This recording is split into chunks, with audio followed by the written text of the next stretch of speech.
Départ depuis le col de Manté et prendre la route forestière du Cagir jusqu'au refuge de l'Arex, puis jusqu'au col du Pas de l'Âne. Puis les crêtes sud-est par le pic de Piquepoc et on poursuivra jusqu'au pic de Cagir. Le retour se fera en boucle jusqu'au sommet des Parets. Puis le pic de l'Escalette. On descendra plein sud vers la cabane, puis un chemin plein est nous ramènera au col de Manté.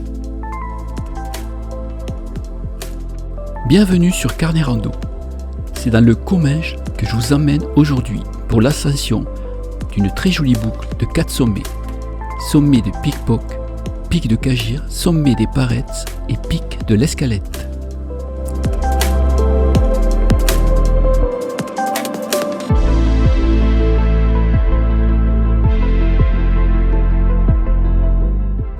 Un arrêt sur la route forestière du Cagir pour admirer les crêtes que nous prendrons tout à l'heure.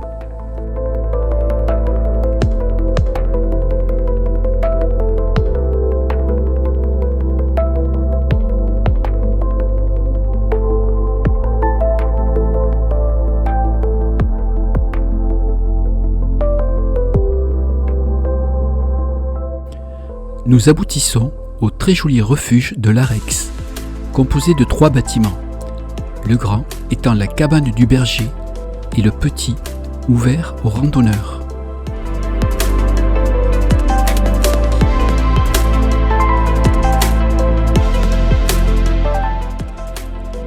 Le refuge dispose d'une belle cheminée, d'un coin repas et d'un étage accessible par une échelle métallique,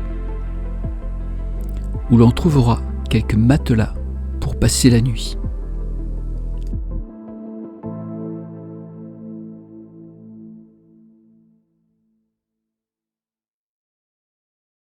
À proximité du refuge, une source d'eau fraîche est disponible, avec une inscription notifiant de respecter le lieu.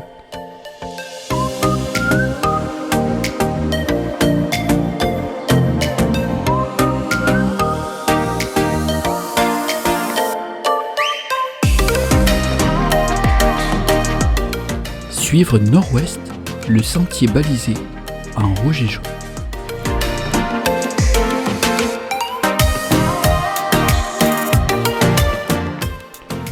Direction le col du Pas de l'Âne, situé à 1708 mètres.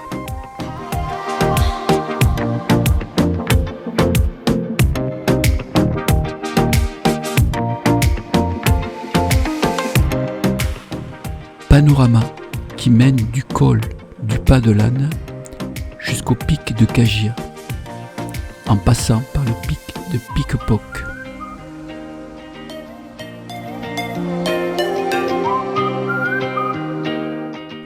Derrière moi, l'horizon s'ouvre sur les hauts sommets.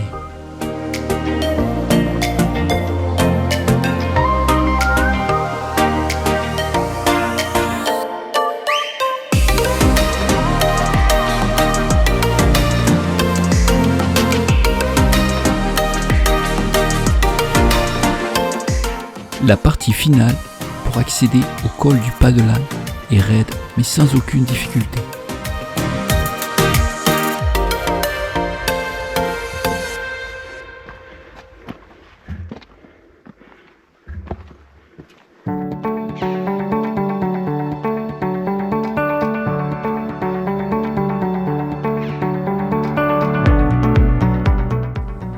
Du col du Pas de l'Âne, on trouve les différents descriptifs de randonnée. Nous, ce sera nord-est, pleine crête. Le cheminement parcouru depuis le refuge de l'Arex. Cap nord-est, pleine crête.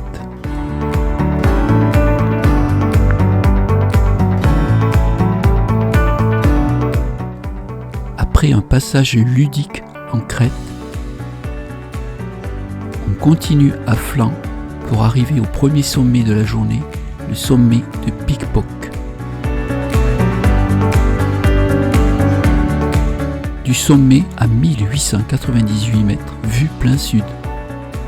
Tout au fond, plein nord, le pic de Cagir.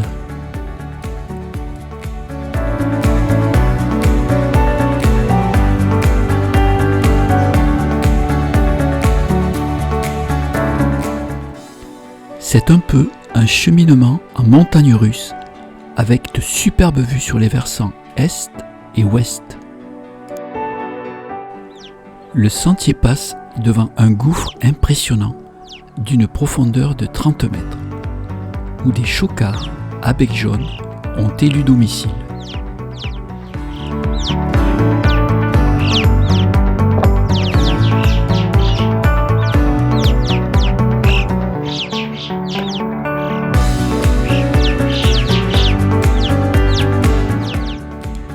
Du gouffre, le pic de Cagir n'est plus qu'une formalité. En quelques minutes seulement, on atteint le sommet.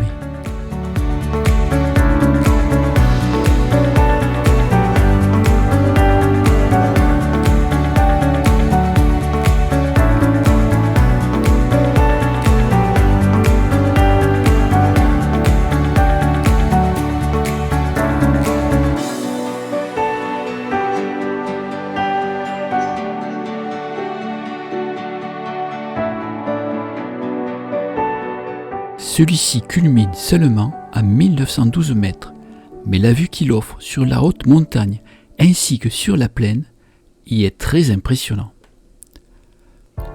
Le panorama s'étend du Mont Vallier, Tuc de Barlonguer, Maille de Bullard, Tuc de Maubermé, Pic de Crabère, Massif de l'Aneto, Maupas, Perdiguer, Posets, Cambiel, Néouvielle, Pic du Gard, Pic Saillant, et bien d'autres encore.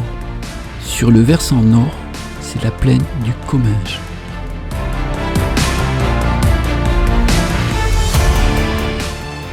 « 150 mètres en dessous trône la croix du Cagir, où se situe peut-être la plus belle vue sur la plaine. Elle fut érigée en 1935.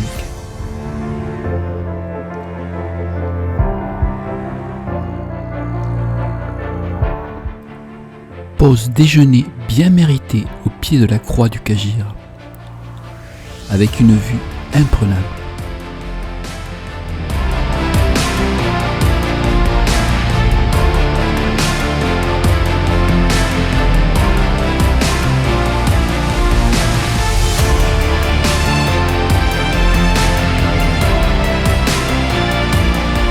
Non loin du sommet, quelque part sur les crêtes, panorama plein sud. Après avoir passé le col du Pas de l'Âne, je me dirige sud-ouest sur les crêtes donnant accès au sommet des Parets. Deux cheminements sont possibles pour l'accès au sommet des Parets, soit à flanc de montagne comme sur ces images,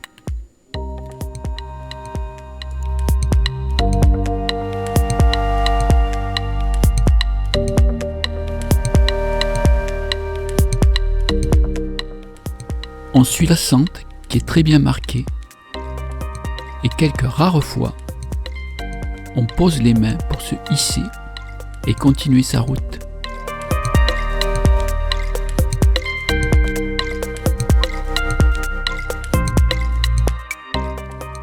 Soit le deuxième cheminement avec passage en crête. Léger balisage vert, bien entendu à réaliser par temps sec, sans trop de vent et avec de très bonnes conditions météorologiques. Cette partie est aérienne et effilée. Sans être technique, il faut être prudent pour éviter une éventuelle glissade.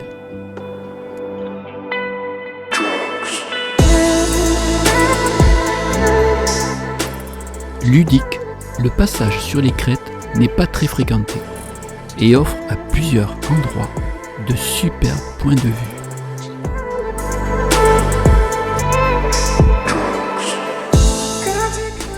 Je laisse volontairement sur la vidéo toutes les images de cette portion de deuxième cheminement.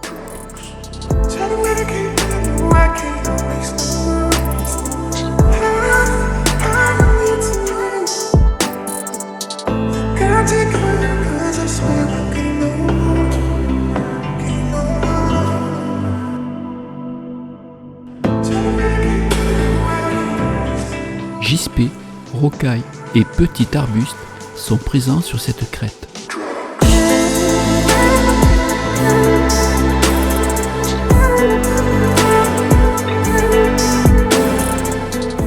Et nous invite donc à la prudence pour ne pas trébucher.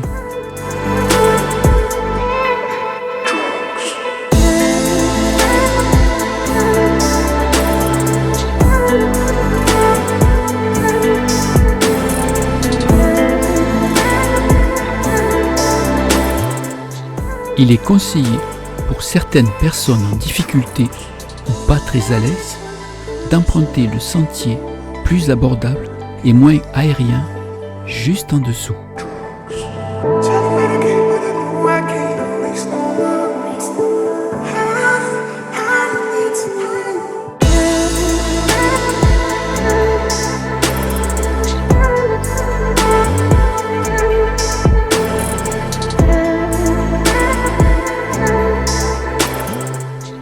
Petite citation sur la montagne de Khalil Gibran.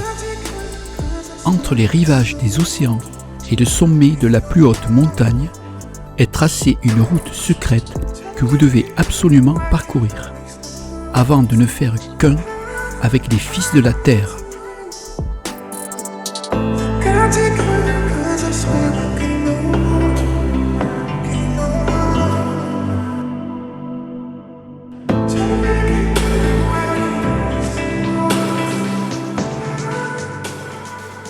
La crête nous dirige toujours sud-sud-est, en se rétrécissant au fur et à mesure de notre avancée, pour enfin laisser place à une désescalade.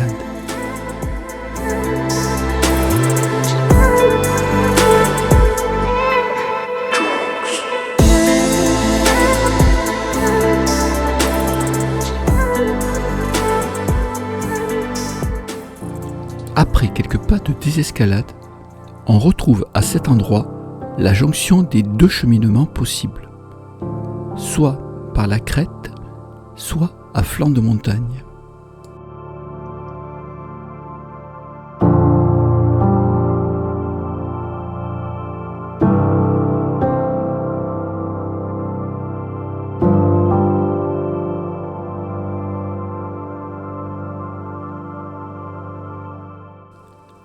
Le sentier devient alors plus large et plus évident.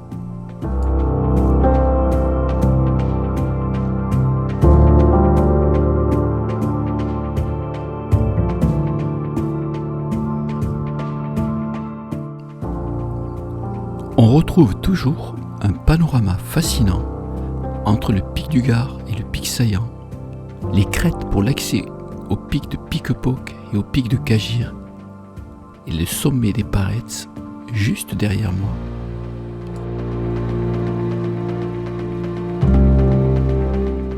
Et voici le quatrième objectif de cette boucle, le pic de l'Escalette.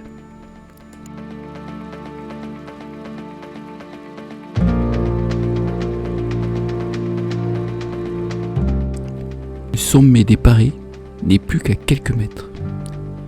Il culmine seulement à 1869 mètres.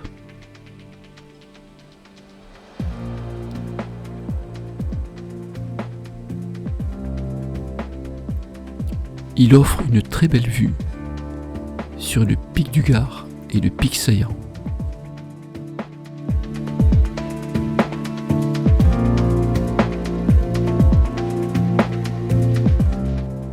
C'est un passage très agréable sur la boucle, où je me permets de m'asseoir et tout simplement de contempler.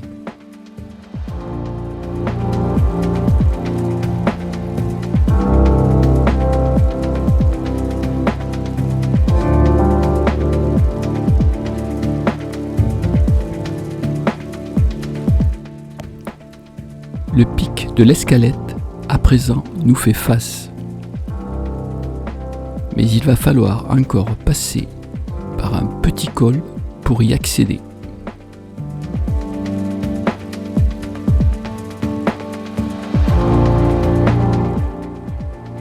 À quelques mètres du pic seulement, il va falloir emprunter cette petite cheminée ludique et sans aucune difficulté.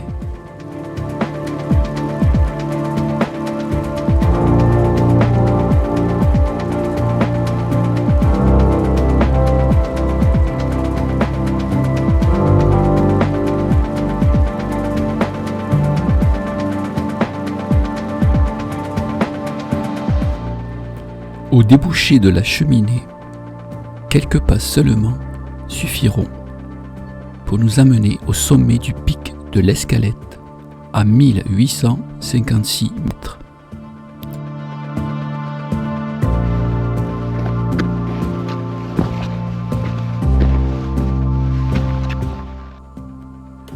Je parcours la crête sur quelques mètres pour me délecter une nouvelle fois du sublime paysage.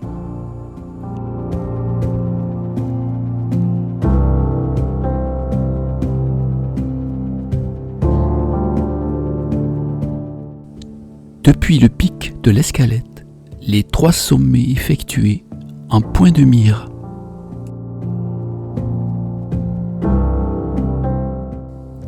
Comme un oiseau dans le ciel, un planeur surgit de nulle part, passe au-dessus du pic sans un bruit.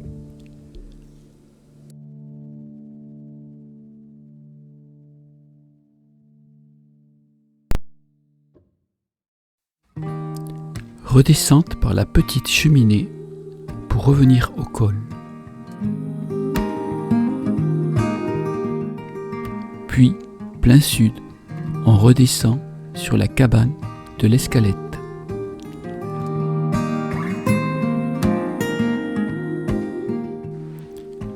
À l'intérieur, un décor atypique vous attend, réalisé de divers et magnifiques graffitis.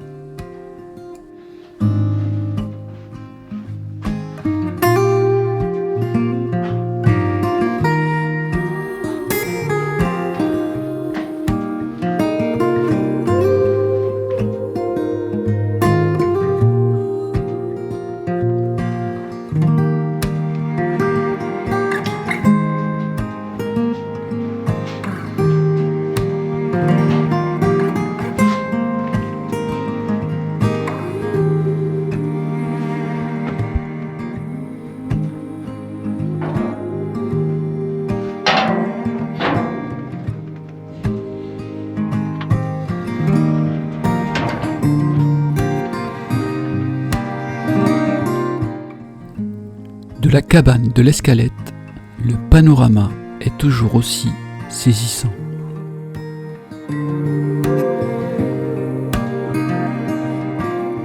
Différents circuits sont proposés ici, ainsi que des parcours VTT.